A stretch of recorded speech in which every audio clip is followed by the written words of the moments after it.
todos que estarão logo mais conosco. É com imensa felicidade que iniciamos o nosso programa número 9, Filósofos em Vida, com o professor Dr. Robson Sávio Reis Souza, da PUC Minas. Aqui no nosso programa, é um programa bem descontraído, mas a gente segue um roteiro para não ficar perdido. E esse roteiro funciona da seguinte maneira. Temos de início uma apresentação, onde eu pergunto ao professor Robson o que levou ele à filosofia, o que é filosofia para ele, dentro das possibilidades de pesquisas por quais campos ele seguiu e segue. Depois passamos à parte favorita minha aqui no canal, que são as provocações. Irei jogar as grandes questões da humanidade para o professor. Por fim, abriremos para o público. Gostaríamos de ouvir comentários, perguntas, dúvidas, críticas e sugestões de vocês, tá certo? Então se ajeitem aí, onde quer que estejam, e vamos dar início ao nosso programa. Primeiro, muito obrigado, professor Robson, por ter aceitado esse convite. Sei que o senhor deve ter uma agenda bem apertada, mas é muito bom ter o senhor aqui no canal, tá certo? Pois não, professor Lucas, é uma alegria reencontrá-lo, né, aqui na nossa PUC Minas, um prazer muito grande, e parabenizar você por essa iniciativa. Visitei lá o canal, achei tão interessante, não é? E quero te parabenizar por essa iniciativa e dizer que para mim é uma alegria poder conversar com você. Muito bom, professor. Obrigado, eu que agradeço. Professor, de início, então, a gente sempre lê o currículo, mas eu fui ler o currículo do senhor, é um currículo muito extenso. O senhor vai desde as ciências sociais, a filosofia, direitos humanos, especialização em outras áreas, especialista em estudos de criminalidade e segurança pública. Como que foi essa trajetória do senhor? Quem que é Robson Sávio Reis? Se o senhor quiser falar um pouquinho de quem que é o senhor enquanto pessoa, quem que é o senhor e o que te levou a fazer isso tudo? Pois é, Lucas, você sabe que essa primeira questão é uma questão bem importante, né, e ao mesmo tempo desafiadora, porque a gente sempre tem um problema quando nós olhamos para o espelho, né, de alguma forma. Eu saí muito cedo de uma cidade do interior aqui de Minas Gerais, como acontece com a maioria, né, com muitos jovens, né, uma cidade pequena que tem poucos recursos sob o ponto de vista de emprego e de possibilidades de vida, mas no meu caso saí para uma vida religiosa, né? Durante quase 10 anos da minha vida religiosa, eu fui seminarista de uma congregação religiosa, uma cidadezinha chamada Lamim, aqui perto de Conselheiro Lafayette. Eu sou natural de Conselheiro Lafayette, que é uma cidade maior, mas a minha família sempre morou, né, e todos nós nos consideramos laminenses, e vim para começar a vida religiosa na congregação chamada Pequena Obra da Divina Providência, que é mais conhecida como os Orionitas, né, que tem uma casa aqui, aliás, tem duas casas aqui em Belo Horizonte, né, lá, o antigo Lar dos Meninos do Orione. E aqui que eu comecei um pouco a minha vida mais, digamos assim, do campo da academia, porque eu comecei com o seminário menor, ainda naquele tempo nós tínhamos o seminário menor, que era o segundo grau, né? Hoje o ensino médio, e depois eu fui fazer filosofia, né? E eu diria para você, né, e para aqueles que estão nos acompanhando, que a filosofia ela aparece na minha vida, inclusive, não como uma escolha, mas como uma consequência de um estilo de vida que eu tinha escolhido, né, que era esse da vida religiosa. Todas as pessoas, né, ou pelo menos algumas pessoas, devem saber que para o caminho da vida sacerdotal na Igreja Católica, né, geralmente você tem dois cursos superiores, né? Tem que ser feito, que é a teologia, e o outro, às vezes, alguma mobilidade. Mas, geralmente, esse outro curso é filosofia. Na maioria dos casos, os presbíteros, né, aqueles que são ordenados padres na Igreja Católica, fazem a filosofia e a teologia. Sendo que algumas ordens religiosas, algumas dioceses ou arquidioceses permitem que a filosofia seja substituída por algum outro curso superior na área das ciências sociais e das ciências humanas. Então, o primeiro curso que eu fiz foi filosofia, mas eu ainda fiz, Lucas, no seminário lá em Brasília, na Arquidiocese de Brasília, e naquele tempo ainda, esses estudos seminarísticos, eles não tinham aval do Ministério da Educação e Cultura, do MEC, né, do Ministério da Educação. Naquele tempo, sim, Educação e Cultura, hoje somente Ministério da Educação, né? De tal maneira que, inclusive, eu tive que convalidar esse curso de filosofia depois, né? E aí eu queria fazer duas rápidas observações. Primeiro, um curso de filosofia feito no seminário, que ele tinha muito de teologia, né? Naquele velho estilo escolástico, né? Velho assim, não no sentido de uma coisa ruim, mas mais tradicional, que a gente tinha uma espécie de filosofia antila, serva da teologia, ou seja, a gente estava fazendo um curso de filosofia, mas boa parte do conteúdo, inclusive das disciplinas, eram disciplinas teológicas, né? E depois, quando eu voltei aqui para Belo Horizonte, isso depois de já ter saído do seminário, né, alguns anos depois, alguma coisa então de 6 a 10 anos depois, eu convalidei o curso de filosofia no ISTA, no Instituto Santo Tomás de Aquino, que todo mundo aqui em Belo Horizonte conhece, é uma faculdade de algumas congregações religiosas, mas naquela época o ISTA ele convalidava o curso seminarístico e a PUC Minas certificava o curso. Havia um convênio entre o ISTA e a PUC Minas. De tal forma, Lucas, que a filosofia minha, eu tive que fazer duas filosofias, eu brinco, né? Eu fiz 2 cursos de graduação. Porque eu fiz um outro lá em Brasília, mas quando eu fui convalidar o curso aqui, praticamente, né, tendo em vista que lá boa parte das disciplinas da carga horária eram disciplinas de teologia, que a gente já adiantava, eu tive que fazer todas uma série de disciplinas novamente, né? E como também eu fiz licenciatura, aquelas disciplinas próprias para quem pode lecionar a filosofia no ensino fundamental e médio, né? Bom, depois disso eu continuei meus estudos, fiz uma especialização na área de criminalidade e segurança pública na UFMG, porque eu trabalhei muitos anos, 10 anos, no Centro de Estudos de Criminalidade e Segurança Pública, né, da UFMG, como pesquisador e também tive outros cargos lá. Então, essa relação entre direitos humanos, violência, segurança, cidadania, sempre foi objeto da minha preocupação, né? Fiz também um curso na área da comunicação, um curso teórico e prático de comunicação popular na Universidade de São Francisco de São Paulo, porque também a área da comunicação é uma área que muito me agrada, já trabalhei em rádio, jornal, emissoras de televisão, né? Então é uma área que também eu sempre quis muito. Fiz o meu mestrado em administração pública, né? Quer dizer, uma outra área do conhecimento, e o doutorado na área das ciências sociais, com pós-doutorado noutra área, que é a área do direito, direitos humanos, né? Então, eu optei por uma formação que ela não é assim, muito linear, uma formação que tem várias áreas do conhecimento, mas muito em vista também, sabe, Lucas, pelas minhas escolhas profissionais, né?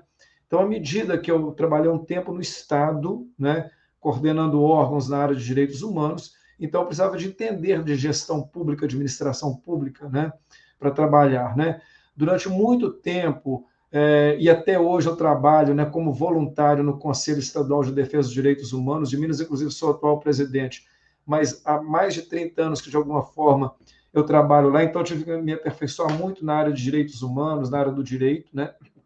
Mesmo não tendo feito o curso de bacharelado do direito, então isso também me levou para essas áreas. Então, tipo assim, a vida ela foi me oferecendo desafios e oportunidades que sempre eu busquei no conhecimento um aporte também para essas atividades profissionais.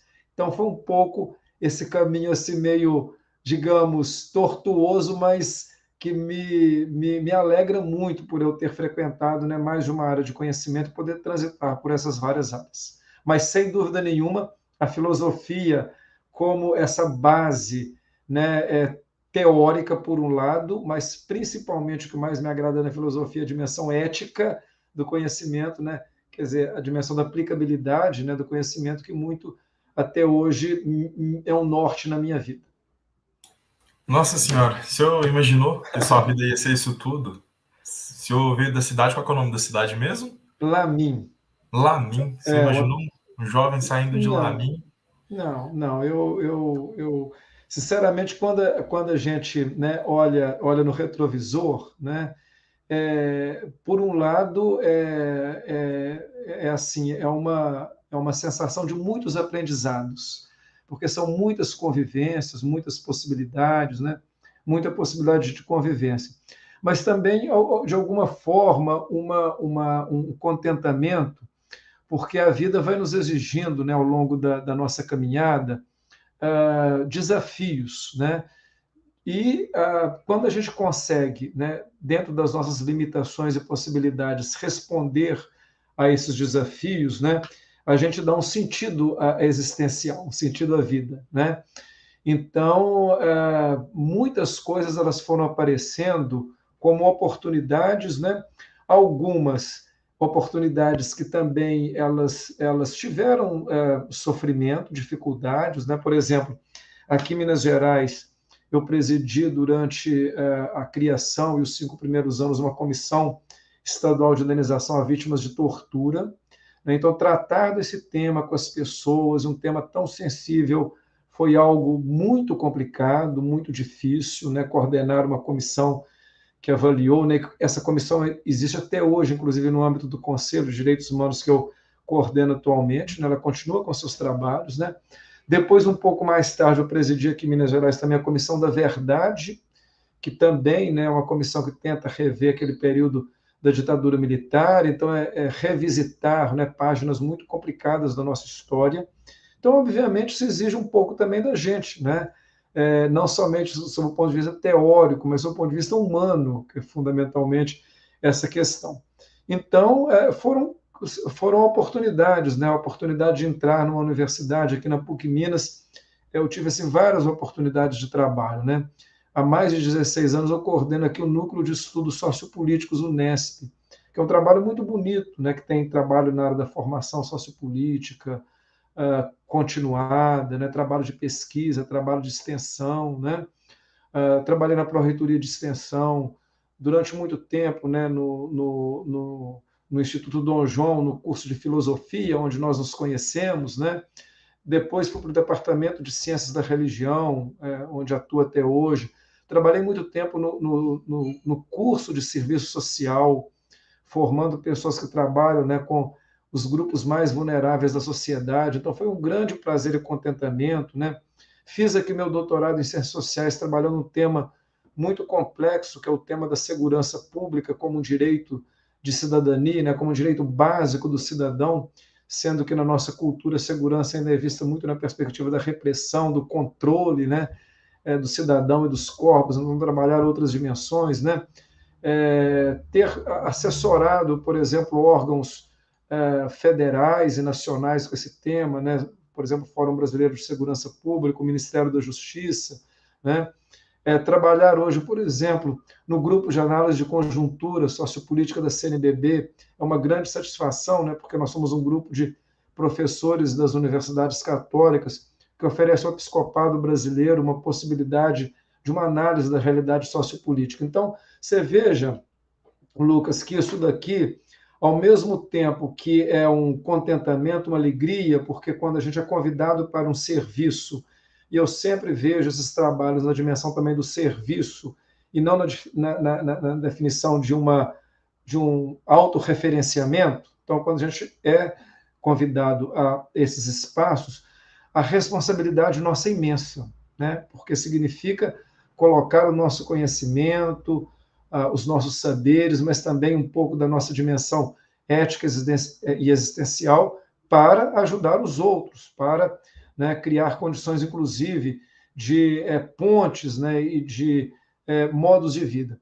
Então, por um lado, eu olho nesse retrovisor com uma sensação de que muitas oportunidades apareceram, muitas delas exigiram de mim bastante, mas eu agradeço a Deus, a vida, aos amigos, né? Sempre tive a alegria muito grande de trabalhar com excelentes equipes de pessoas muito generosas, muito acolhedoras, e isso fez com que esse processo da vida, que é um processo de humanização, ele fosse se dando. Então, eu falo isso com a sensação de alegria por um lado e de responsabilidade para o outro. Só para fechar, professor, na verdade, mais duas provocações do que o senhor falou. A primeira é o seminário. Por que o senhor saiu do seminário? E a segunda é, quando a gente olha seu currículo, esses vários desafios, o senhor está dando aula, o senhor está fazendo isso e aquilo. Eu atualmente trabalho em 2 escolas do estado, quero estudar para outras coisas, faço outros projetos.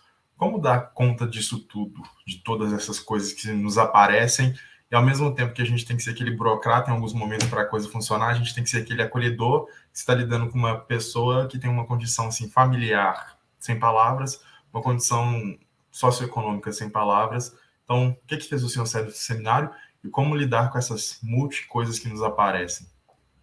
Bom, a vida ela é o tempo todo feita de escolhas, que implica em responsabilidades, né? Num determinado momento, eu percebi que eu poderia me realizar como pessoa e também me realizar como membro de uma sociedade de uma maneira melhor, não na atividade religiosa e sacerdotal, mas numa atividade de leigo, né? Pensando no mundo religioso e católico. Então, quando eu tive consciência de que eu poderia me realizar como pessoa e também como membro de uma sociedade melhor nesse lugar, eu tomei uma decisão que, obviamente, não foi uma decisão fácil.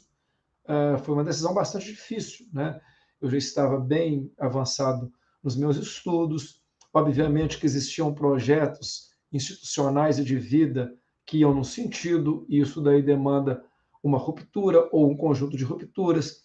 Existiam expectativas em relação a mim da congregação, da minha família, de outros amigos, né? Que esse caminho teve que ser refeito. Mas eu nunca me arrependi dessa decisão. Entre as muitas decisões que eu tomei, eu digo que essa foi uma das mais acertadas. Eu tenho certeza que essa foi uma decisão correta, né? Então, foi uma decisão amadurecida, não foi abrupta, não foi porque eu fui convidado a sair, fui eu que tomei a iniciativa de pedir, aliás, eu fui insistentemente convidado a ficar, a repensar, me mandaram para uma casa religiosa durante um ano para que eu pudesse refletir melhor, eu aceitei de bom grado, porque eu não queria que nada fosse de uma forma tão abrupta, mas a decisão foi tomada, e eu acho que foi tomada acertadamente. Então, eu acho que isso daí está muito tranquilo. Agora, você me faz uma pergunta, Lucas, que ela é muito desafiadora, porque, de fato, não há uma receitinha de bolo, né? Cada pessoa é um universo singular com as suas possibilidades em relação ao mundo e as oportunidades, né? Então, quer dizer, não há assim um caminho, um caminho, né, das pedras que a gente pode receitar. Mas o que eu digo é o seguinte: acho que a gente sempre tem que combinar, de uma maneira geral, isso também é um aprendizado, né, que a gente vai tendo ao longo da vida. A gente tem que combinar um pouco oportunidades, né, demandas existenciais, porque às vezes, por exemplo, eu tenho que fazer um trabalho, e isso aconteceu muito na minha vida, é importante dizer para os jovens que nos assistem. Muitas das vezes, o trabalho que apareceu para mim não foi o que eu queria, mas era o que era possível. Eu, inclusive, Lucas, quando eu saí do seminário, eu lecionei em escolas públicas durante 2 anos. E eu trabalhava no banco durante todo o dia e lecionava à noite. Às vezes chegava em casa meia-noite. E trabalhava em escolas periféricas, né? E isso é de um aprendizado inominável, não tem como a gente descrever isso daqui, né? Isso me ajudou demais da conta. Então, acho que a gente tem que combinar oportunidades, por um lado, a gente tem que combinar questões existenciais, né? O que a vida ela nos pede, nos apresenta, e a gente tem que, quando a gente faz um trabalho ou assume uma nova responsabilidade, a gente tem que procurar fazer o melhor possível, né? Eu sempre digo para os meus alunos que ninguém consegue transformar o mundo, mas a gente pode fazer a diferença onde a gente atua, certo? Então, e às vezes, né, usando aqui um pouco Foucault, é nesses microambientes, nesses microcosmos, nesses micro-universos, que a gente pode fazer uma diferença substancial na vida coletiva, para os grupos onde nós atuamos. Então, o que vale é o seguinte, né? É a gente tentar fazer o melhor dentro daquilo que nós temos a oportunidade de fazer. E, às vezes, nós temos que fazer muitas coisas ao mesmo tempo, né? Obviamente, isso vai sacrificar, né, às vezes pessoalmente, né, às vezes sacrifica um pouco as nossas relações familiares. Então, por exemplo, durante a época dos meus 2 filhos, a Ana Carolina e o Guilherme, que eram mais novos, eu estive, às vezes, muito ausente da vida familiar, muito não digo, mas um pouco ausente, porque eu tinha, naquela época, às vezes, 3 trabalhos distintos, né? Às vezes eu saía de casa, tipo, 7h30 da manhã e chegava 10h30 da noite. O convívio ele quase se restringia aos finais de semana. Mas, em compensação, naquela época não tinha redes sociais. Então, no final de semana era possível conversar, né, ter uma vida afetuosa, o que às vezes hoje não é possível, né, tendo em vista essas outras distrações que impedem, né, às vezes, o convívio. Então, é claro que há dificuldades, né, e tal, mas, por exemplo, eu digo para eles que primeiro eu me perdoo, porque eu sei que isso era o possível naquele momento. E segundo, eu sei que eles me perdoam, que sabem que há uma construção também, né, no sentido de que isso foi necessário para a gente hoje talvez ter uma vida um pouco mais confortável e tranquila. Então, eu acho que quando a gente tem consciência, né, dos caminhos, das oportunidades, das dificuldades, né, as coisas elas começam a ficar um pouco mais leves. É claro, sempre com um nível de vigilância e até de autocobrança, porque nesse caminho da vida a gente sempre está buscando sair melhor do que quando a gente chegou, né? Então, isso exige da nossa dimensão ética também um esforço pessoal constante. Muito bom, professor. Então vamos para a próxima pergunta. Afinal de contas, o que é filosofia para o senhor? Bom, então, como eu disse para vocês, sendo muito sincero, a filosofia não apareceu para mim como uma opção, apareceu como uma circunstância da vida, né? Eu era religioso e o curso oferecido era filosofia. Agora, é interessante que eu lembro muito bem, tanto do curso feito lá em Brasília, no seminário arquidiocesano Nossa Senhora de Fátima, quanto aqui no ISTA, o Instituto Santo Tomás de Aquino, em Belo Horizonte. Né? Foram momentos muito interessantes de aprendizado e que, para mim, a filosofia me marca muito porque eu tenho uma tendência, às vezes, de ser um pouco pragmático, né? De ser uma pessoa extremamente prática, interventiva e de ação. Né? E a filosofia, ela nos dá alguns parâmetros de racionalidade, parâmetros éticos, de questionamento em relação à nossa própria existência e condição, uma capacidade talvez maior de, ao questionar os porquês das coisas, entender melhor os fenômenos humanos, políticos, religiosos, né? Sempre ser uma pessoa muito questionador. Né? Eu sou tão questionador que eu fico me questionando o tempo todo. Né? E aí eu até brinco com os meus filhos, né? Eles reproduzem tanto esses hábitos familiares, né? Que eu até brinco menos questionamento, menos razão, menos racionalidade. Dê um pouco de espaço para o afetivo, né? Para a subjetividade. Mas então a filosofia me ajudou muito, porque você veja bem, quando eu tratei de você aqui de alguns trabalhos que eu fiz que exigem muito, de alguma forma, um equilíbrio, né? E eu não digo que eu fui equilibrado nesses momentos, mas que eu busquei equilíbrios, isso exige um grau de racionalidade muito grande. É claro que a filosofia ela abre possibilidades, né, da gente usar essa dimensão da razão sem desconsiderar os aspectos da subjetividade. Então, eu acho que a filosofia ela apareceu na minha vida como uma oportunidade muito grande de me possibilitar, enquanto pessoa, um crescimento, principalmente por trazer essas dimensões do questionamento, da dúvida. Eu não sou uma pessoa de certezas, né? Eu não gosto de filosofias essencialistas, né? Eu gosto muito da dúvida, a abertura ao questionamento, uma possibilidade de um diálogo constante. Sou muito resistente a qualquer radicalismo, seja ele político, seja ele fundamentalismo religioso. Então, a filosofia acho que me ajudou e me ajuda nisso. Né? E talvez a coisa mais importante que a filosofia me despertou para a dimensão ética da existência humana. Quer dizer, a consequência do meu existir. Quais são as consequências? Né? Isso é importante, porque ter essa dimensão, né, do próprio ser é fundamental para a questão das escolhas, as oportunidades, os caminhos seguidos. Então, eu sou muito grato. Né? Eu diria que eu, no começo da minha vida, eu não era uma pessoa que gostava da filosofia. Num determinado momento, eu fui apaixonado pela filosofia, mas hoje eu tenho uma relação amorosa com a filosofia. Né? Então, foi mudando, né, os sentimentos. Então, eu hoje vejo na filosofia algo que me ajuda muito enquanto na minha condição humana e na minha relação com o outro. Então, no momento que havia um estranhamento, até uma certa rejeição, no segundo momento, uma certa paixão por estudar muito, me dedicar, ser considerado o melhor aluno naquele momento, etc. Né? Mas é aquela paixão, mas depois vem uma amorosidade. Quer ver como é que esse conhecimento me ajuda enquanto pessoa na minha relação com o outro. Muito bom, professor. Professor, dentro das possibilidades de pesquisas, por quais campos o senhor seguiu e quais campos o senhor segue atualmente? Parece que tem uma linha, né? Apesar das várias formações. Isso tudo. Eu trabalho muito nessa perspectiva, tanto porque, veja bem, primeiro eu queria dizer o seguinte, que eu nunca gostei do rótulo de ser aquele pesquisador estrito sensu.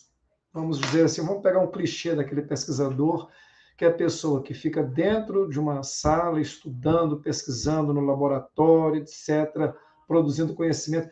Eu acho isso, sabe, Lucas, de um valor imenso. Não vejo problema nenhum, pelo contrário. Eu é que não me encaixo um pouco nesse modelo, vamos dizer, mais,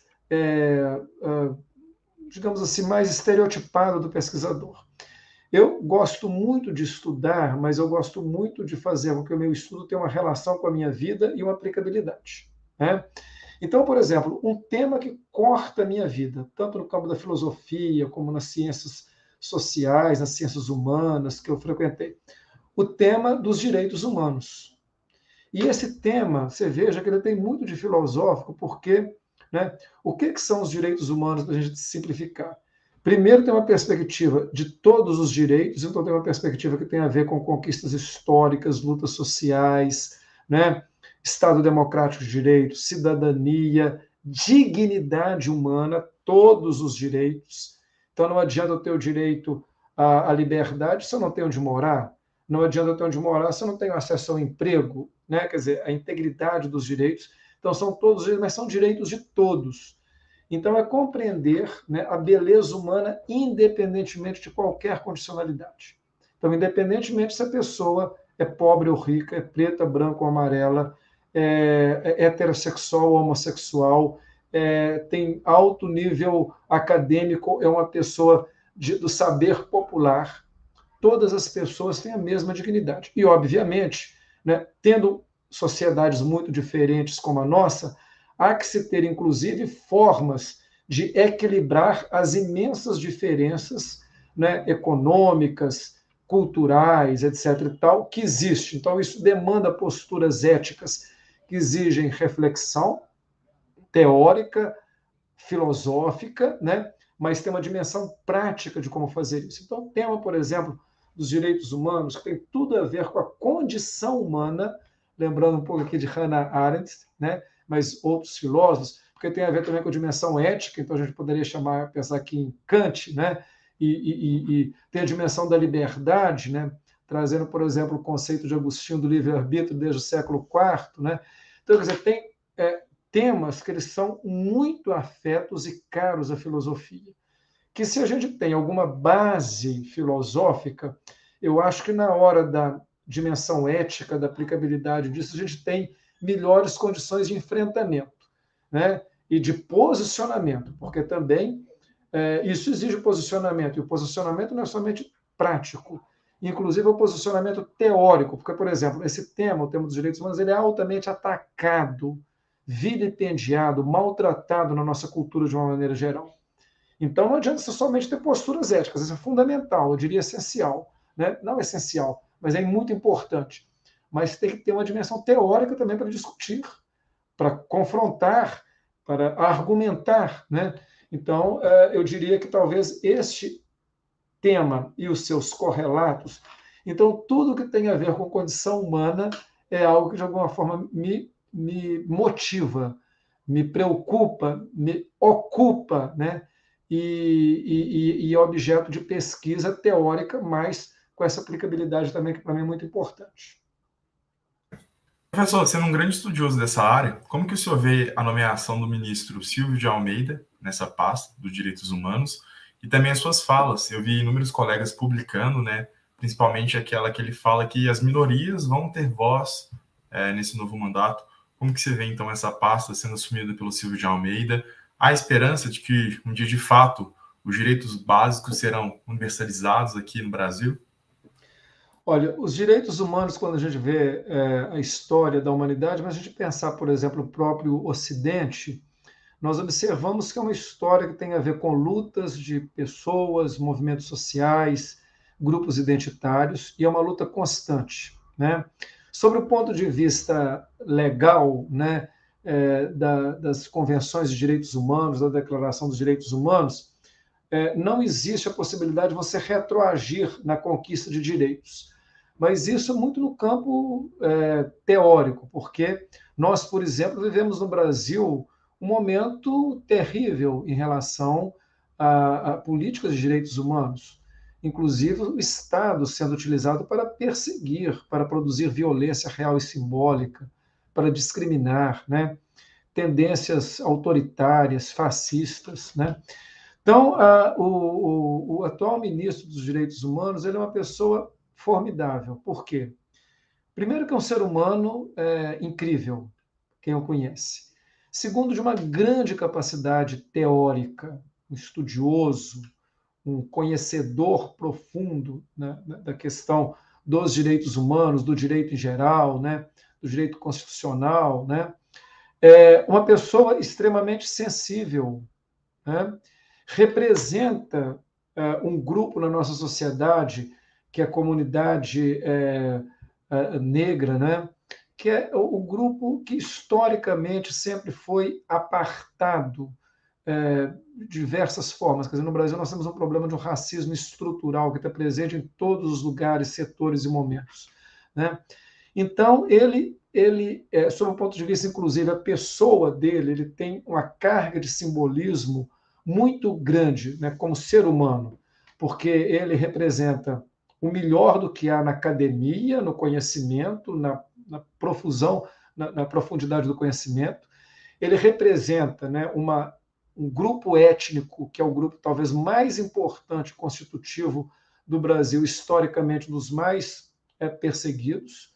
Ele representa, de alguma forma, uma diversidade em termos de pensamento e de ideias, né? E o tema dos direitos humanos tem muita noção dessa dimensão, né?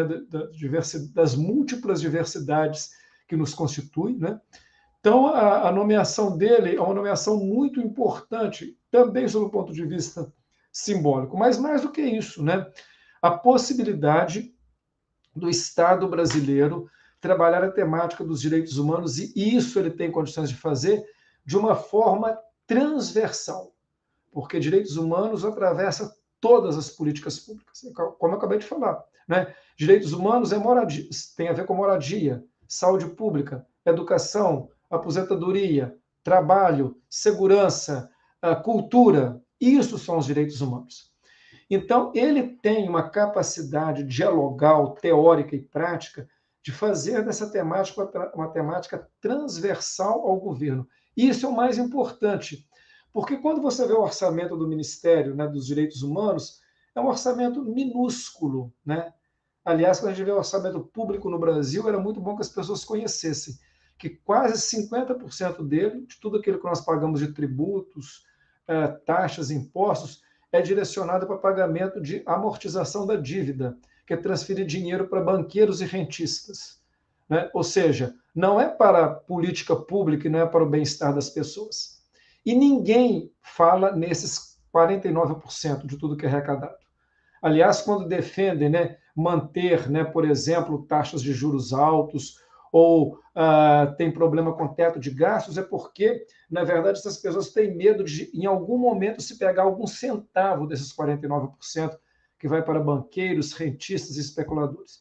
E os outros 50%, 51% é tudo o que o Estado gasta, né, manutenção da sua infraestrutura, pagamento de pessoal e todas as políticas públicas.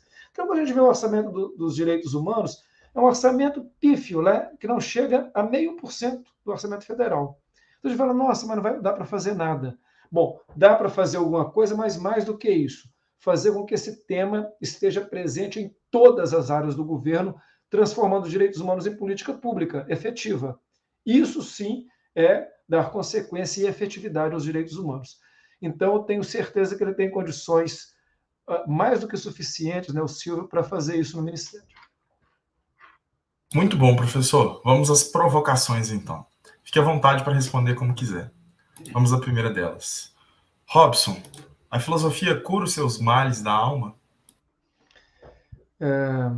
Eu acho que a filosofia, como outras áreas do conhecimento e outros saberes, ela nos ajuda, desde que a gente esteja aberto para isso.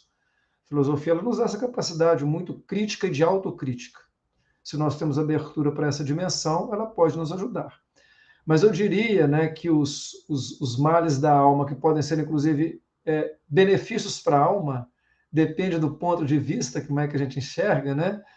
Eles são curados com um coquetel, né, estou usando aqui metaforicamente, né, que tem a ver com várias questões, né?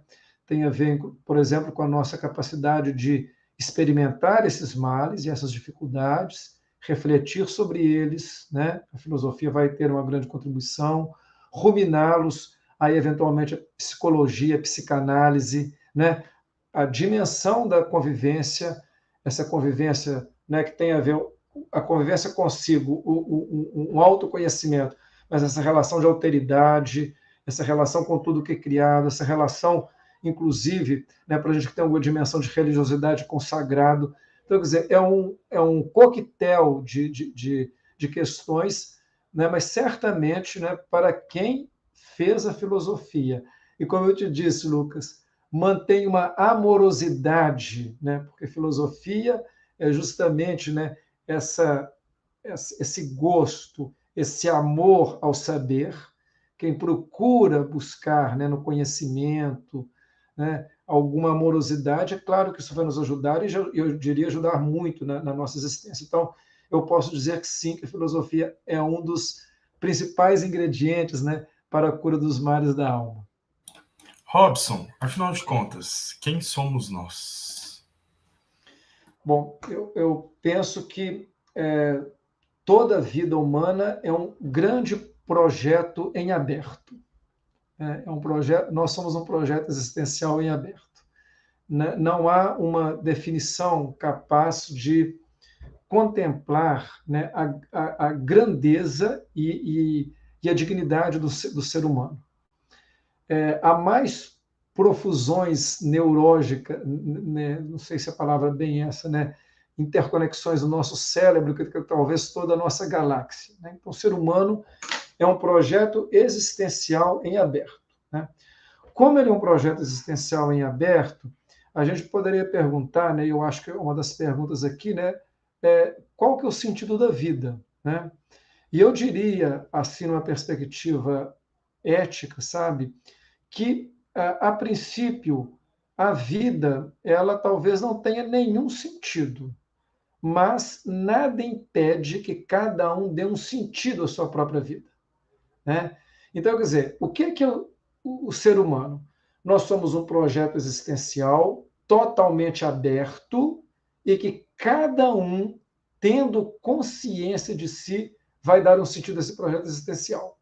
E aqui eu não estou querendo ser maniqueísta, pensando só no bem e do mal, porque, né, de anjos e demônios todos temos um pouco, mas é pensar nesse caminho existencial como um projeto de escolhas e de responsabilidades. Então, eu definiria, né, essa dimensão existencial mais ou menos assim, sabendo que nenhuma definição é capaz de abarcar, né, o que é a dignidade humana, né, o que é a existência humana. Robson, o intelectual, ele deve ser um catedrático ou militante?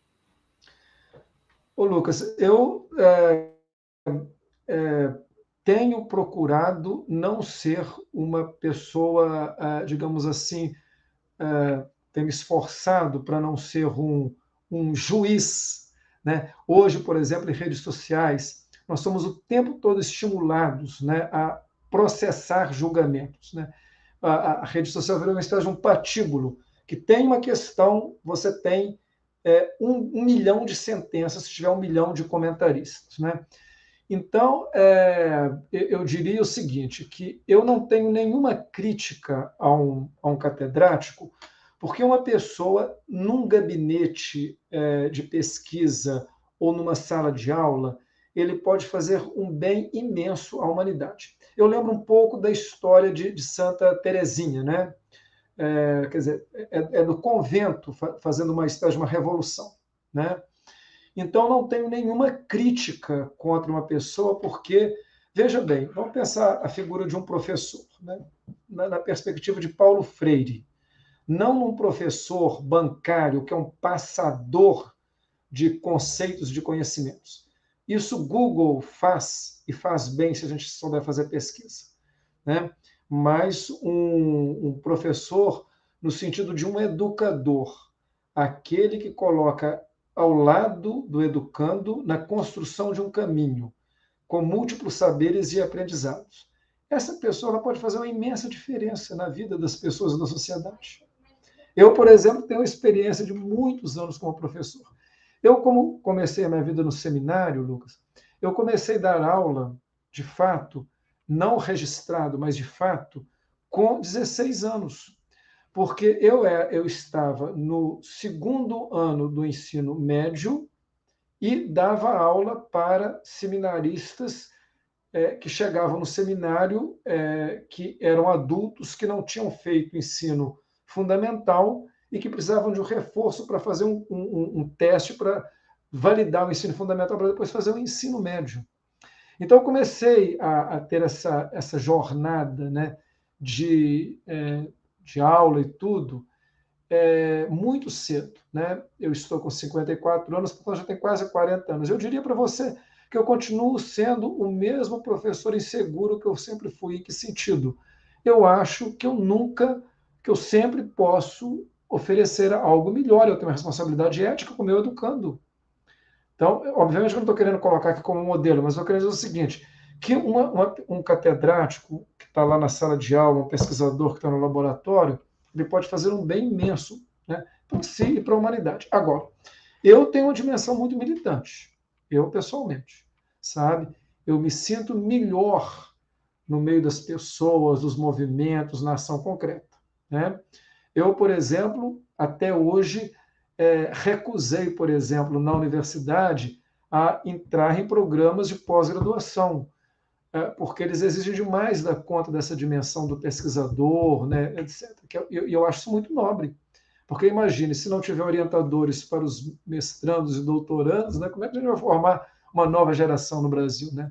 Sendo que no Brasil o número de doutores e mestres em relação à população é baixíssimo, tendo em vista o funil da nossa educação. Né? Mas eu, particularmente, eu gosto muito da vida mais na dimensão da militância, sempre tentando articular teoria e prática, né, numa praxis, sabendo da dificuldade disso. Né? Muito bom, professor. Vamos deixar o assunto mais leve. Afinal de contas, Robson, o que é o amor?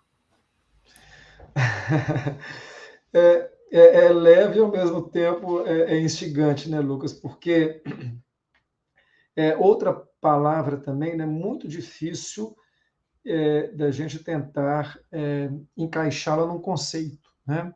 Quer dizer, quando vem essa palavra amor, eu quero dizer para você e para todos que vão nos assistir que apesar do Lucas ter mandado as perguntas anteriormente, eu até pedi, eu fiz um esforço para não pensar muito sobre isso, para eu não teorizar demais da conta, para que, né, como ele disse, para que fosse um bate-papo.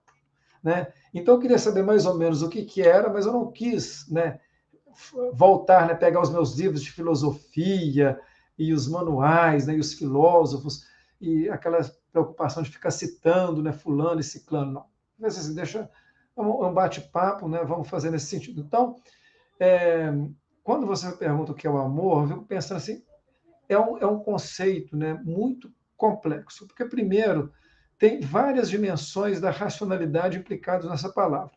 Eu começo a pensar desde a ideia de pensar, por exemplo, na questão erótica, eros, do grego, né, que obviamente tem a dimensão da sexualidade, que é muito maltratada na nossa cultura, né, judaico-cristã, patriarcal, essa dimensão muito importante, mas extrapola a dimensão da sexualidade, porque tem uma dimensão da vida, da potência vida, né? Então, essa dimensão do amor como uma potência à vida, ao belo, ao bom e ao justo, né?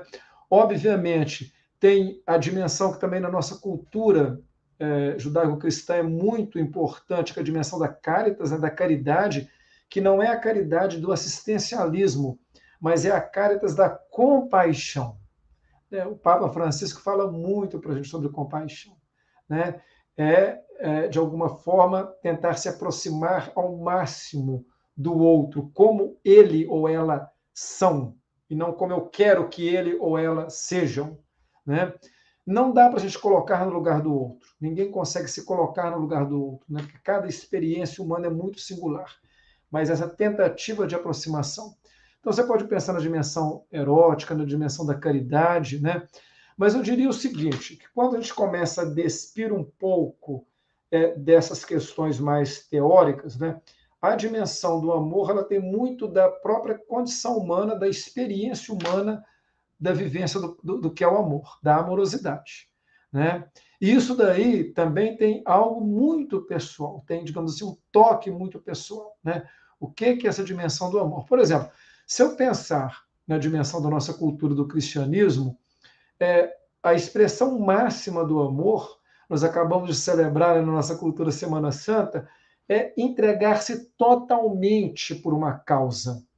Foi assim que esse Deus que se encarnou, que viveu no meio das pessoas, era um Deus conosco, portanto, era alguém que acolhia, não era um Deus territorial, não era um Deus dos exércitos, não era um Deus do juízo, era alguém que vivia com né, a maior dimensão. Né? Obviamente, eu não estou trazendo essa dimensão tão sacrificial, né, por assim dizer, mas eu estou querendo dizer que essa dimensão ela é vivida numa experiência humana. Então, o amor ele é polissêmico. Essa palavra é polissêmica, ela tem múltiplos sentidos. Eu posso, é claro, me referir ao amor de um casal de pessoas apaixonadas. Né? Há uma série de elementos de amorosidade. Mas eu fiz até uma diferença entre paixão e amor, porque parece que o amor ele dá um pouco mais de estabilidade, tranquilidade, maturidade, segurança, né? A possibilidade de uma construção. Então, eu falei aqui várias questões, porque eu não tenho uma definição fechada, mas eu penso no amor, eu lembro de tudo isso, talvez, e mais algumas coisas que me vêm à memória, mas que eu não quero me prolongar muito. Tá certo. Vou fazer uma pergunta mais fácil. Robson, o que é Deus? Pois essas perguntas elas são todas muito instigantes. Então, Lucas, eu acabei de falar de uma vida, né, a minha vida, que tem uma experiência muito ligada à dimensão religiosa, né? Quer dizer, uma vida de alguém que foi seminarista, religioso, até hoje trabalha, né, dentro de uma relação com eclesial, não somente, quando eu estou falando eclesial aqui, não somente eclesiástica, com a estrutura de uma instituição religiosa, né? Mas com dimensões da religiosidade. Né? Então, obviamente que eu tenho para mim clareza da dimensão do sagrado e de Deus na nossa cultura cristã. Né? O Deus que se revela, que se encarna, que caminha conosco, né, que nos inspira numa caminhada. Então eu vejo que, né, quando eu me refiro a Deus, eu estou me referindo a esse conjunto, né, de expressões que exigem da gente mais do que um culto, uma reverência, uma liturgia, exige uma praxis.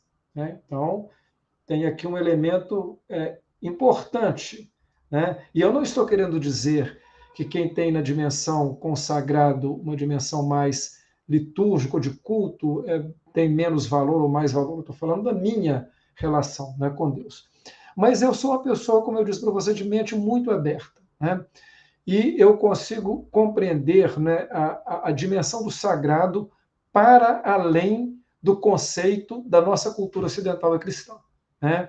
Então, eu consigo compreender claramente e convivo muito bem e respeito demais da conta pessoas, por exemplo, que têm na religião uma dimensão sapiencial e talvez menos prescritiva de uma tradição monoteísta.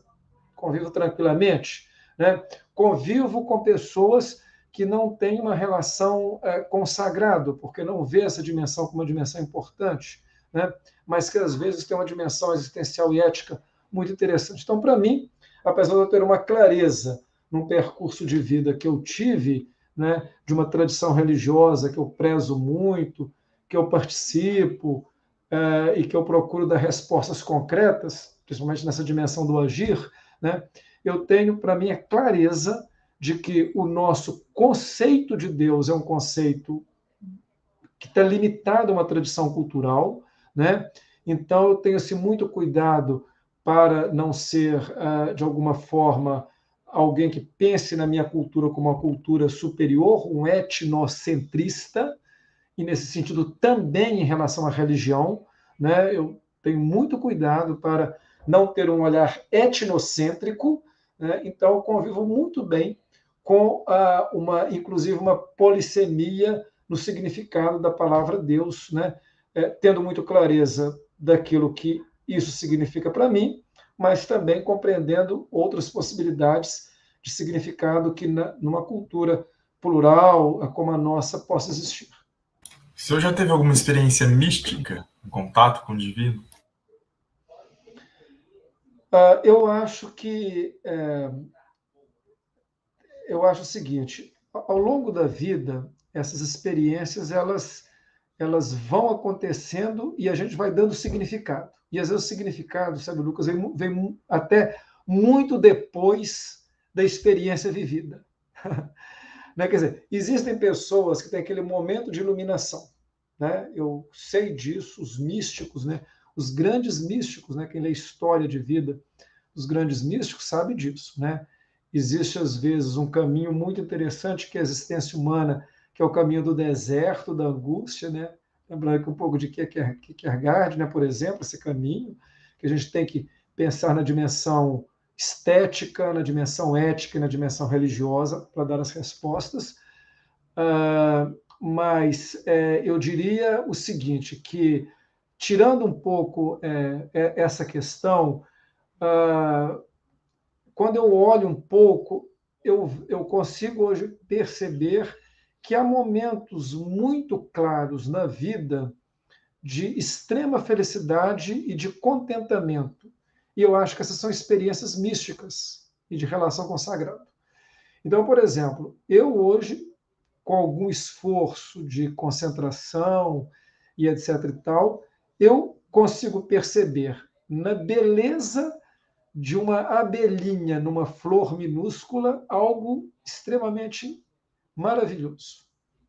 Esse olhar eu não tinha algum tempo atrás, certo?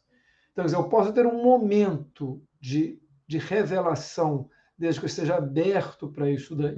Né? Então, e aí eu quero dizer que talvez é uma tentativa de dar um pouco de leveza à vida. Quer dizer, ao invés de procurar sempre o cume da montanha como um lugar impossível, né, e uma busca até meio descontrolada, conseguir perceber no caminho esses momentos de revelação, né? Tentar perceber isso. Então, isso também é um aprendizado que a gente vai tendo, a maturidade vai nos ajudando. Professor, o que é a beleza? A beleza, ela tem a ver com sensações das mais diversas para mim. São sensações estéticas, obviamente. Então, os meus sentidos, eles me dizem da beleza, todos os meus sentidos, né? Então, a visão, uma obra de arte, né? Por exemplo, quando eu vejo fundamentalistas religiosos cristãos estadunidenses falando do Davi de Michelangelo como se fosse uma coisa pornográfica, isso me dá tanto entristecimento, porque não conseguem ver, né?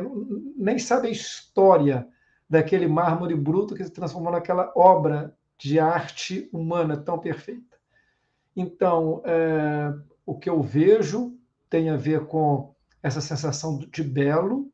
Obviamente, eu posso ter um prazer degustativo que me dá a sensação da beleza.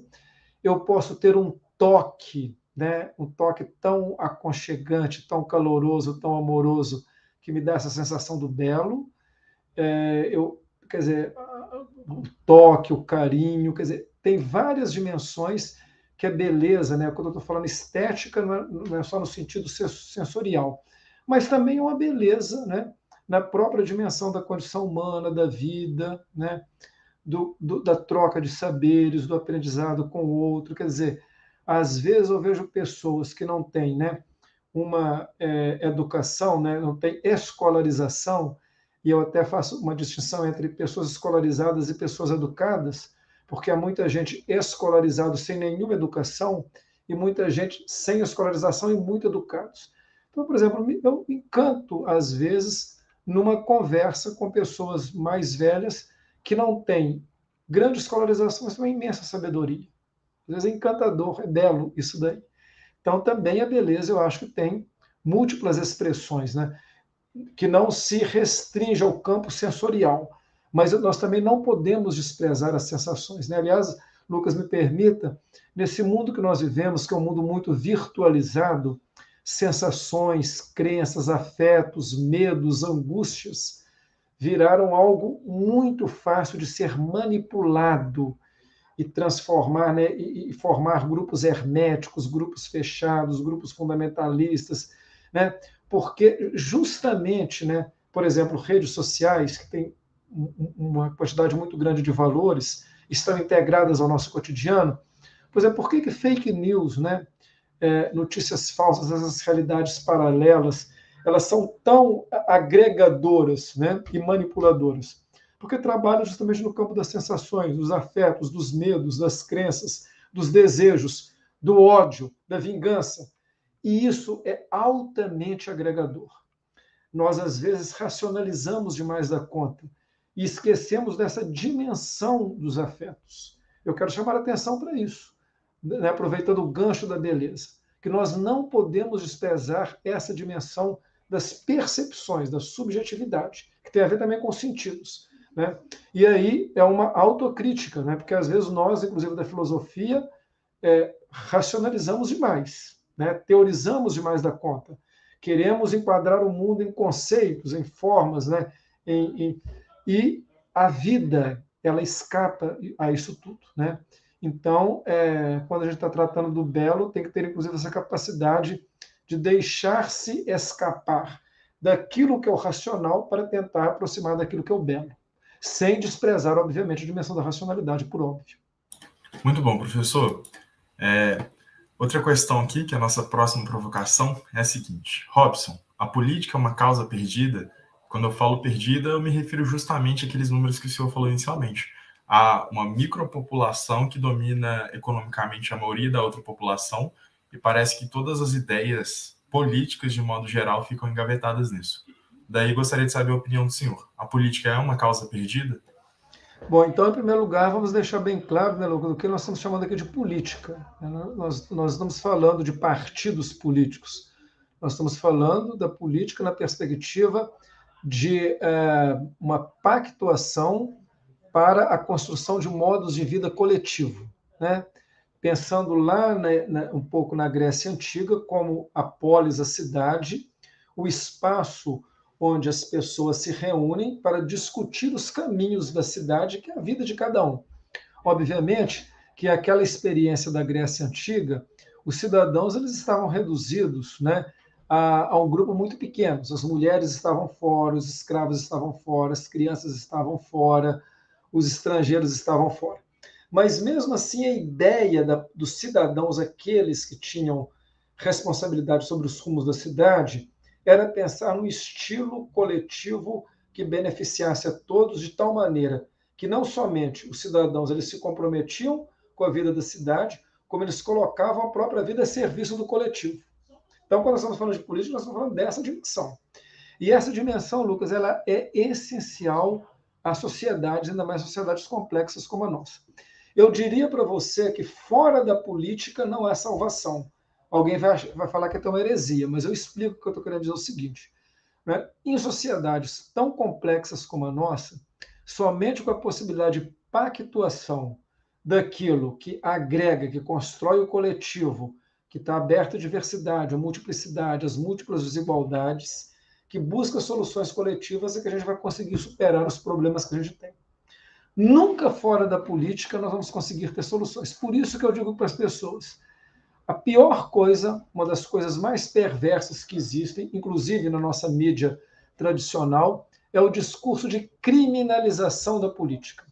Porque quanto mais afastados os cidadãos estão da política, quanto mais ódio os cidadãos têm dessa dimensão da política, do coletivo, do social, né, mais eles vão se desinteressar e esse espaço vai ser ocupado pelos piores da sociedade. Então você veja, por exemplo, vamos trazer um exemplo muito claro, né, da sociedade que nós vivemos, não somente no Brasil. As pessoas se afastam do campo da política, acham que a política é só ocupada por quem não presta, e justamente coloca no espaço, que é o espaço que deveria ser pensado para a defesa do coletivo, as piores pessoas que tem. Se você olhar hoje da Câmara de Vereador ao Congresso Nacional, obviamente, não são todos, por óbvio, tem muita gente boa, mas a gente tem pessoas que representam o que há de pior na sociedade. Por quê? Porque eles chegaram lá pelo voto de cidadãos que não têm nenhum compromisso com o público, com o coletivo, com a polis, com os interesses coletivos. Eles estão totalmente descomprometidos com isso. Então, quer dizer, o afastamento da política, a ojeriza política gera o pior tipo de político. O político que está preocupado somente com o seu interesse, com o interesse do seu grupelho, né, que atua no espaço do exercício da política para discursos de ódio, violência, criminalização, segregação, fundamentalismo religioso e coisas dessa natureza. Então, eu diria que para a gente pensar a sociedade múltipla, plural e diversa, a única salvação se dá pelo caminho da política. É claro que nós precisamos de reconfigurar e melhorar a política em todos os sentidos. Aí eu estou falando de reformas no âmbito legal, em relação aos poderes públicos, em relação à ideia de Estado, em relação à ética pública. Eu estou falando de uma série de dimensões que precisam de avançar. Mas sem passar por esse caminho que é da política, eu acho que a tendência é de governos totalitários, teocracias, fundamentalismo religioso tomando espaço da política, e a religião não é esse espaço, e coisas dessa natureza. O senhor acha que um dia o senhor vai ver uma melhora efetiva, ou algo do que desde os gregos era sonhado, por exemplo, por Platão, na República? O senhor acha que um dia a gente chega nisso? Olha, Lucas, eu já tenho, né, um pouquinho mais de idade do que você, então eu posso falar com muita tranquilidade. Por exemplo, eu vivi o Brasil da ditadura militar. Sou do final da década de 60, né? Então eu sei o que era o Brasil nas décadas de 70 e 80. Eu vou dar um exemplo muito claro, exemplo nosso, para deixar as coisas bem claras.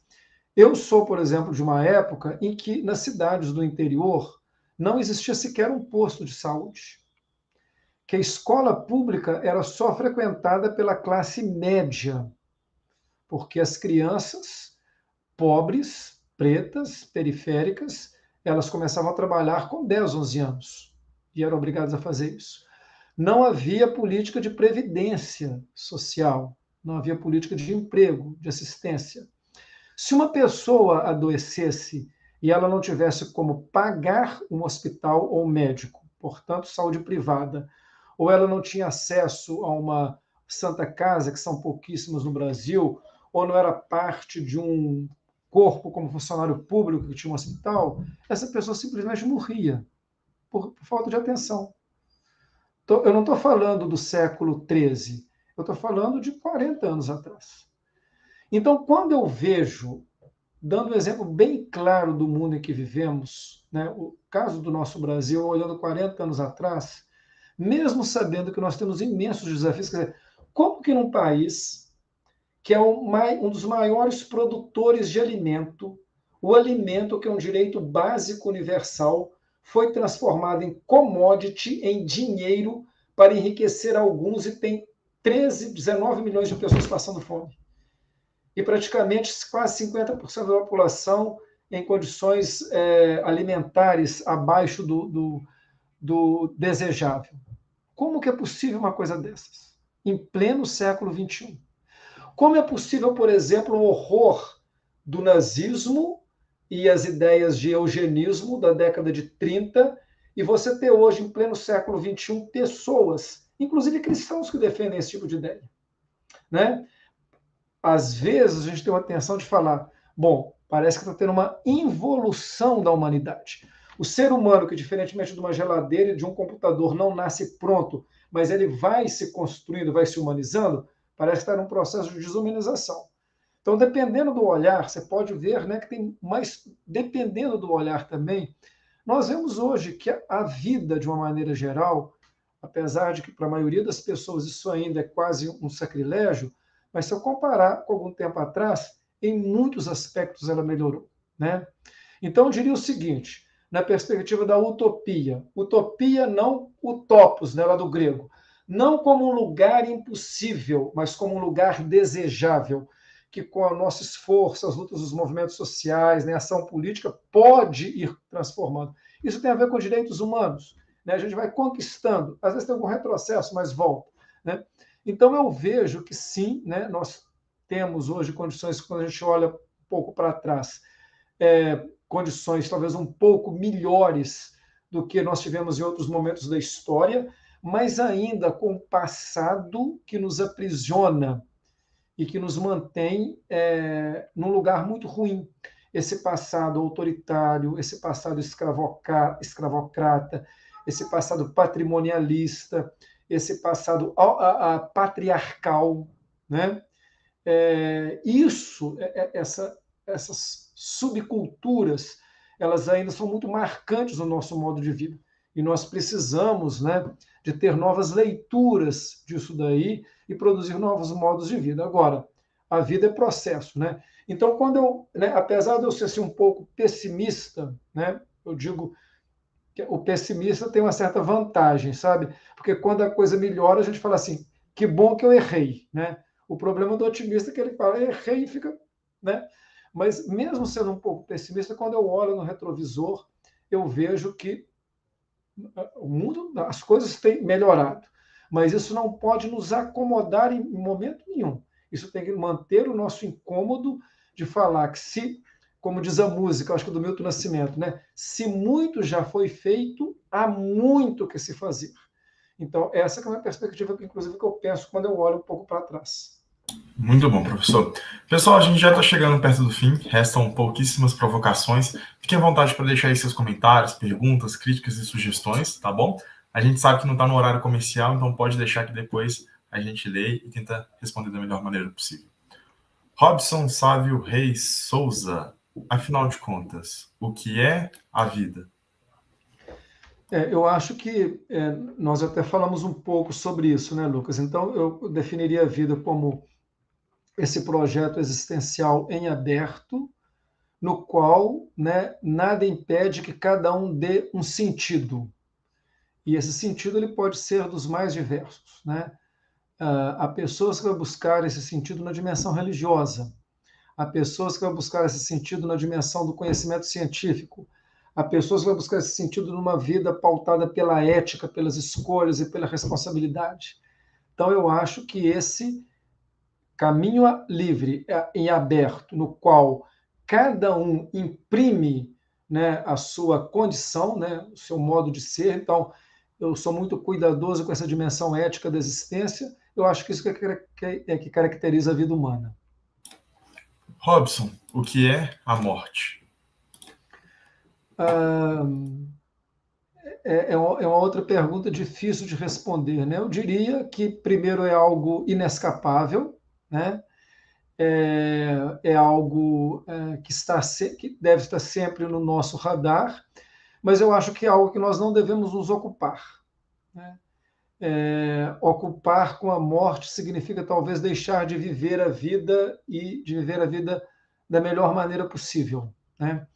Então, apesar da morte sempre aparecer como aquele fantasma com aquela foice, né, que é muito retratado, inclusive nos filmes de terror, talvez se a gente pudesse exorcizar um pouco esse medo para pensar um pouco mais na dimensão humana, né, a vida seria um pouco mais leve. Agora, é claro que nós sabemos que, independentemente da fantasia que ela possa ter, ela é inexorável, né? Quer dizer, nós teremos que enfrentá-la num determinado momento, né? e que cada um possa enfrentar isso da maneira mais tranquila possível. Robson, para fechar, o que é a verdade? Eu não sei, né? Como eu disse para você, Lucas, eu não sou assim, muito adepto a coisas assim, muito acabadas, a determinismos, né?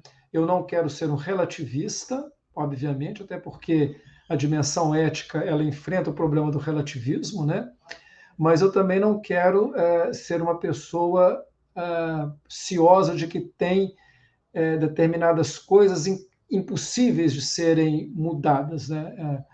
Então, eu imagino que a verdade ela tem a ver com uma forma de adequação àquilo que nós entendemos do que é correto, associado ao nosso modo de vida e a determinados princípios éticos que podem ter referências filosóficas, religiosas e morais.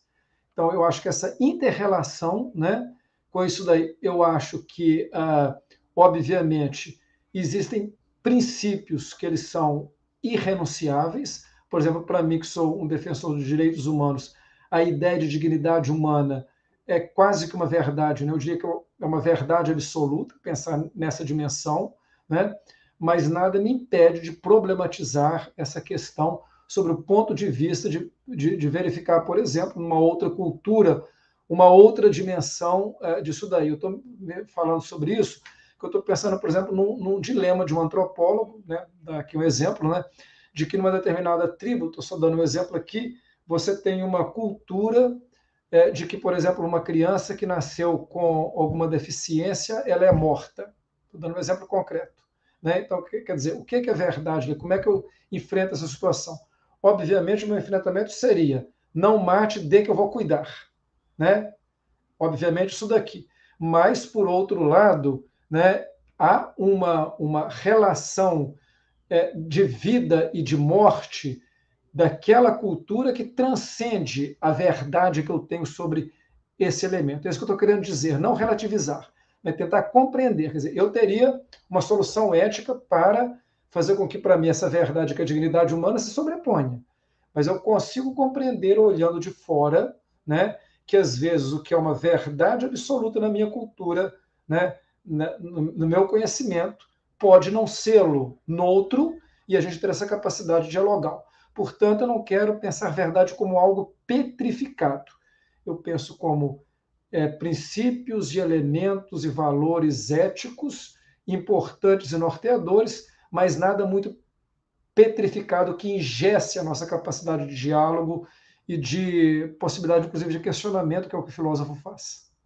Muito bom, professor. Sobreviveu às provocações. Então a gente abre agora para o público. Eu vi que tem alguns comentários aqui.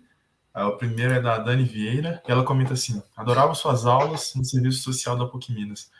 Se o senhor quiser comentar um pouquinho como é que é essa experiência de poder lecionar para os mais variados cursos. Pois é, acho que fomos lá que nós nos conhecemos, né? Dani e outros tantos. E para mim é uma maravilha, sabe? É muito desafiador, sabe, Dani? E Lucas também, vocês sabem disso, porque a gente, né, nos acompanha, os outros também, pelas redes sociais. É muito desafiador, porque uma coisa é você trabalhar com um trabalho que é o serviço social, que ele é extremamente interventivo, que ele, por outro lado, tem uma dimensão ética do trabalho, da formação do profissional. Outra coisa, por exemplo, é a gente trabalhar, vamos pegar concurso de ciências contábeis, né? Pegar uma outra área. É outro tipo de formação profissional e etc. Mas eu tenho a sorte de trabalhar em todos esses cursos, Dani, e na maioria deles, isso também aconteceu no serviço social, muitas vezes com temas que são transdisciplinares, né? Então, dá para a gente trabalhar determinadas temáticas independentemente da área de conhecimento especializado, né? Atravessar aquela área de conhecimento especializado e absorver também dessa área conhecimentos que vão me agregar valores, né?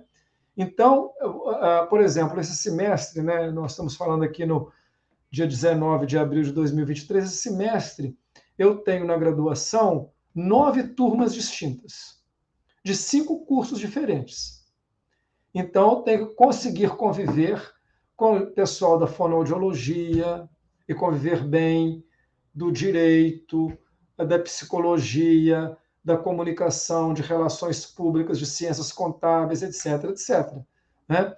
Durante o tempo que eu trabalhei no serviço social, eu me dedicava mais ao curso de serviço social, né? Principalmente com as áreas de conhecimento que eu tinha, né? Políticas públicas, direitos humanos, movimentos sociais, etc. Mas depois que eu vim para o departamento de ciências da religião, eu comecei a trabalhar com públicos os mais diferentes, né? Então, isso para mim, em primeiro lugar, é um imenso aprendizado. E, em segundo lugar, é uma possibilidade de trabalhar determinados temas que, às vezes, sob o ponto de vista do conhecimento especializado, num modelo de conhecimento escolar, né, e, e profissional muito especializado, uma hiperespecialização, a gente tratar de determinados temas transversais, eu acho que isso é muito interessante e, para mim, é uma boa troca de aprendizados e de saberes. E a última, para fechar aqui, é do Anderson Roberto. Ele pergunta assim: e na visão da filosofia, como lidar com a atuação da mentalidade humana que ainda é aflorada nos dias de hoje? Acho que ele está querendo relacionar como que a mente humana hoje está aflorada, né, nesse sentido, seja de todos os âmbitos. Por exemplo, no trânsito hoje as pessoas andam cada vez mais agressivas, no transporte público. Até brinco que antes a gente dava bom dia para todo mundo na rua, hoje em dia já é cada um assim na sua, não, fulano deve pedir alguma coisa. Como que se vê essa questão da mente humana aflorada nos dias atuais, professor? Eu acho que, em primeiro lugar, sabe, Wanderson, nós vemos uma sociedade que nós somos hiperestimulados a ter muitas informações e um conjunto de informações que o próprio cérebro ele não dá condições de processar. Isso desvia muito a nossa atenção, gasta muito tempo. Por isso que eu falei da questão das emoções e das redes sociais, como que, por exemplo, redes sociais impactam a vida das pessoas, mobiliza sentimentos, etc. e tal. E nós somos bombardeados por tanta informação que o que aconteceu hoje, daqui a 2 dias já não tem nenhum valor, né? É muito interessante que a gente tem os grupos de WhatsApp ou de outra rede social, e se você fica um dia sem aparecer, alguém pergunta, será que a pessoa morreu? Né? Quer dizer, é tudo muito imediato, rápido, passageiro, fugaz, vivido com muita intensidade. Então, eu acho que a gente tendo a dimensão, né, de que nós somos hiperestimulados o tempo todo, temos informação demais, acho que a primeira coisa é pensar que talvez isso é que nos incomoda demais da conta. Né? Quer dizer, a gente começa a ter uma hipersensibilidade, porque há um excesso de estímulos. E essa hipersensibilidade ela vai despertar em cada pessoa estímulos e instintos diferentes. Né? E tudo o que acontece é tudo muito mediatizado. Então você veja o que está acontecendo no Brasil agora, um fenômeno ligado à violência nas escolas, que é um fenômeno que quem estuda isso daí, né, ele é conhecido sobejamente, né? É claro que numa cultura belicista, belicosa, violenta, que há estímulos de grupos fascistas para a eliminação dos outros, é claro que isso é um problema, é claro que redes sociais vão fazer com que isso apareça, produzindo sensação de medo, insegurança, tensão, etc. Tudo isso é verdade. Mas acontece que tem elementos por trás disso, que é de uma cultura que naturaliza e banaliza todas as formas de violência. Quer dizer, por outro lado, o problema dá para a gente simplificar quando a gente entende a questão de uma forma mais ampla. Aí a filosofia está vendo como é que ela nos ajuda, né? Essa dimensão mais sistêmica, né? Mais processual e não pontual, ocasional, imediatista. Né? Então, acho que a gente tem essa dimensão de que há uma hiperestimulação das pessoas, uma incapacidade do cérebro de processar tantas as coisas, a gente passa a ter também um pouco mais de tranquilidade em relação ao mundo, em relação aos fenômenos humanos. Então, não sei quem disse isso, mas eu diria, e repetindo, porque isso alguém disse, nada que vem do ser humano me surpreende. Absolutamente nada. Do belo, do mais belo, da beleza e do pior. Né? Diferentemente dos animais, que a violência ela está muito relacionada à questão de alimentação, né, procriação ou ataque, os seres humanos, eles inventaram a crueldade e a perversidade. Mas também nós inventamos o que há de mais belo, né? Então, nada que vem do ser humano pode nos surpreender demais da conta. Agora, o que a gente tem que ter cuidado é para a gente não entrar nesse funil, nesse redemoinho de estímulos e, e percepções, porque isso, inclusive, pode nos desestabilizar enquanto pessoa, tentar manter alguma sanidade em meio a essa profusão de estímulos que nós temos. É muito bom, professor. Já ia para as palavras finais, mas vamos responder essa última aqui. A Dani pergunta assim: o que achou da fala do Lula sobre os games estimularem a violência nas escolas? Se o senhor puder comentar rapidamente. Eu, Dani, inclusive, não vi a fala do Lula, mas já vi as repercussões da fala, porque isso também tem a ver com o mundo social, né? E das redes sociais.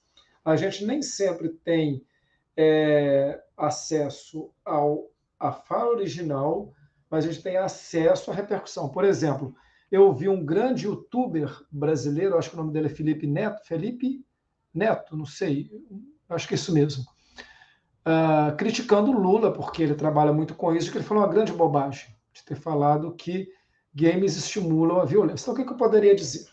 Poderia dizer o seguinte,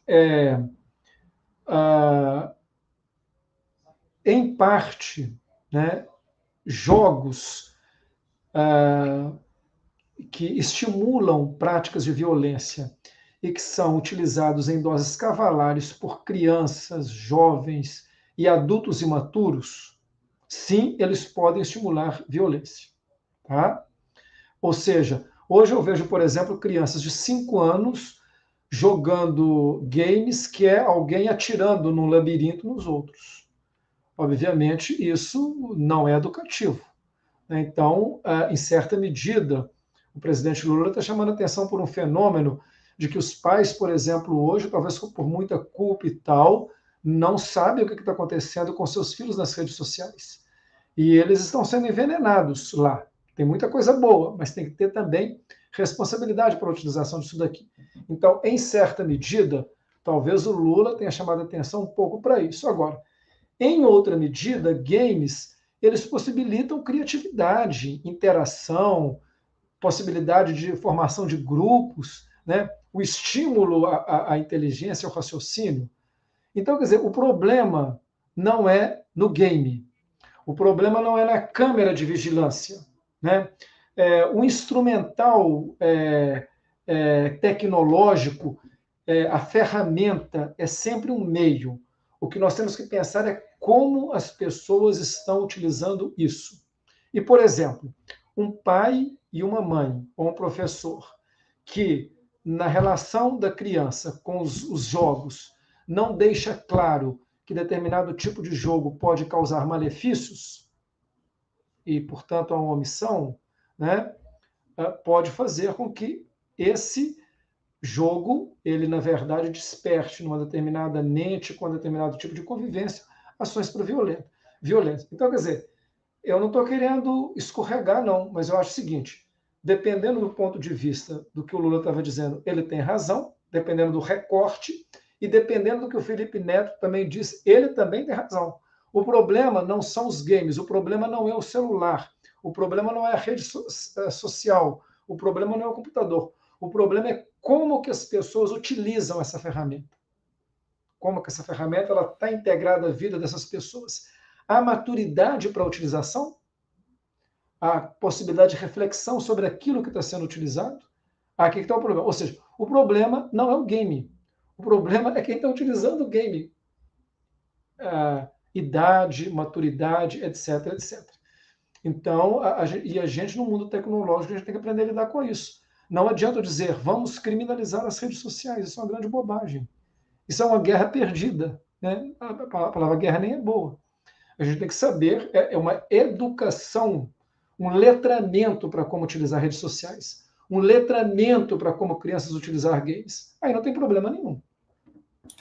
Muito bom, professor. Vamos então às palavras finais. Quase completamos aqui 100 minutos, né? Então eu já deixo de antemão meu agradecimento ao senhor, tá certo? E fique à vontade para dizer o que quiser dizer, suas palavras finais.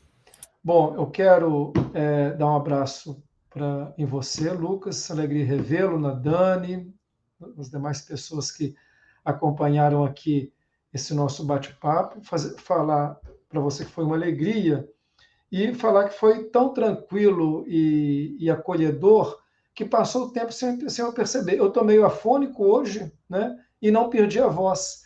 Então foi alguma coisa. E também disse para você aqui coisas que eu estou dizendo pela primeira vez para as pessoas de um modo geral, né? Porque eu pude, né? Você me deu essas condições de acolhimento e de uma possibilidade de abertura. Então, da minha parte, só agradecimento, né? A você que deu essa oportunidade, te parabenizar por essa iniciativa, dizer que é uma alegria, né? Ver um ex-aluno, de alguma forma, liderando um projeto tão interessante como esse, para mim isso me dá um grande contentamento. Muito obrigado mesmo. Então, muito obrigado a todos que estiveram aqui conosco. Muito obrigado, professor Robson. E também parabéns pela função que o senhor desempenha na sociedade. Eu vejo muitos colegas dos outros cursos falando como que ter aula de filosofia, de ciências da religião com o senhor é bom, porque parece que sai para além daquela coisa que ele está ali focado e expande a mente. E quando você abre a sua mente para pensar criticamente todas essas realidades, você consegue ter um atendimento muito melhor, seja com quem você está trabalhando. Então, parabéns pela sua função social. Não foi como padre, mas tenho certeza que o senhor está fazendo a diferença na sociedade. Parabéns por isso. Muito obrigado por aceitar o convite. Muito obrigado a todos. Filósofos em Vida, episódio 9, finaliza por aqui. É incrível como que no diálogo, na troca, o ser humano se eleva além de si mesmo. Muito obrigado a todos. Até uma próxima oportunidade. Muito obrigado, Lucas.